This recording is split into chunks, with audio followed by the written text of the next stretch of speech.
Зооактивистка Злата Сычева опровергла свою причастность к негативному комментарию, написанному в интернете от ее имени.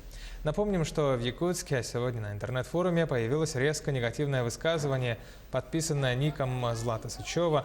Комментарий вызвал бурную реакцию в соцсетях. По словам зооактивистки, ей стали поступать угрозы. Сама Сычева говорит о том, что не могла такого написать. По поводу размещения комментария от ее лица в интернете она обратилась в Центр по противодействию экстремизму МВД региона. Естественно, это писала не я. Я просто, увидев это, я даже слов-то таких вслух никогда в жизни не произнесу, да?